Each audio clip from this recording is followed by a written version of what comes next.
Hi hello. ഇന്ന് നമ്മളൊരു ചീരയാണ് കേട്ടോ വെക്കുന്നത്. ഈ ചീരൻ്റെ പേര് ചോദിക്കേണ്ട, എനിക്കറിയില്ല.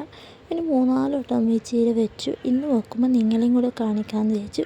അതിലധികം മൂക്കാത്ത ഇല നോക്കിയിട്ട് വേണം കേട്ടോ പറിക്കുന്നത്. മൂത്ത ഇല പറിച്ചാൽ വലിയ ടേസ്റ്റ് ഉണ്ടാവില്ല. ഇങ്ങനെ അരിയാന്നല്ലാതെ തിന്നാന്നല്ലാതെ വലിയ ടേസ്റ്റ് ഉണ്ടാവില്ല. മൂക്കാത്ത എന്നാൽ അങ്ങനെ ഇലയായിക്കൂടെ ഇടത്തരം ഇല പറിക്കുക. എന്നെ നല്ല വൃത്തി ഒന്ന് കഴുകുക. അതിൻ്റെ ഉള്ള ഇല പൂസോ കാര്യമോ അല്ല കേടായ ഇല അങ്ങനത്തെ എന്താണ് മാറ്റിച്ച് നല്ല ഇല മാത്രം എടുക്കുക. 3-4 പ്രാവശ്യം കഴുകുന്നത് നല്ലതാണ് കേട്ടോ. അതിൻ്റെ ഉള്ളിൽ മറിച്ചും തിരിച്ചും വൃത്തി കഴുകിയെടുത്ത് അതിൻ്റെ സൈഡിലൊരു പാനിൽ കറ ഉണ്ടാവും. അത് നമ്മൾ തോരൻ അരിയുമ്പോൾ കൂട്ടി വെച്ചിട്ടല്ലേ അരിയാറ്.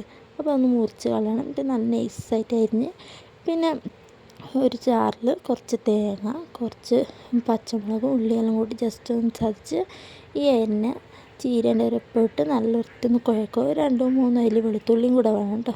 പിന്നെ ആവശ്യത്തിന് ഉപ്പ് വയ്ക്കുക. ഉപ്പ് പൊടിയിലൊരു ഉപ്പ് പൊടിയുടെ ഉപ്പ് നീരില്ലൊരു ഉപ്പ് നീര് വയ്ക്കാൻ. ഞാനിപ്പോൾ ഉപ്പ് നീരാണ് കേട്ടോ ഒഴിച്ചത്. നല്ലോണം ഒന്ന് കുഴച്ചിട്ട് ഞാനിപ്പോൾ ചീനച്ചട്ടി തന്നെ വെച്ചിട്ടാണ് കേട്ടോ കുഴക്കുന്നത്. എന്നിട്ട് ഈ ചീനച്ചട്ടി നേരെ അടുപ്പത്ത് വെച്ചാൽ പോരെ. വേറെ പാത്രത്തിലാക്കേണ്ട വെച്ചിട്ട് ആ ചീനച്ചട്ടി തന്നെ കുഴച്ച് നേരെ അടുപ്പത്ത് വെച്ച് ഇടയ്ക്കിടയ്ക്ക് ഒന്ന് ഇളക്കി കൊടുക്കണം. പിന്നെ കുറച്ച് എണ്ണ അതിൻ്റെ മുകളിൽ വയ്ക്കുക. എണ്ണ അതിൻ്റെ മുകളിൽ വെച്ചിട്ട് തീ നല്ലോണം കുറച്ചിട്ടിട്ട് വേണം നമ്മൾ ഇതൊന്ന് പാകം ചെയ്യാൻ. ഇല്ലെങ്കിൽ കത്തി കരിഞ്ഞു പോകും. ഇടയ്ക്കിടയ്ക്ക് ഇളക്കിയാൽ നമ്മൾ ചീര റെഡി. കുഞ്ഞു മക്കൾക്കൊക്കെ ഇഷ്ടപ്പെടുന്നുണ്ട്. കാരണം കയ്പോ ചവർപ്പോ അങ്ങനത്തെ സംഭവമൊന്നുമില്ല. നല്ല അടിപൊളി ടേസ്റ്റാണ്. മുരിങ്ങയില തോരൻ വെച്ചാലാണ് ടേസ്റ്റ്. അടുത്ത വീഡിയോയിൽ കാണുന്നവരെ ബൈ.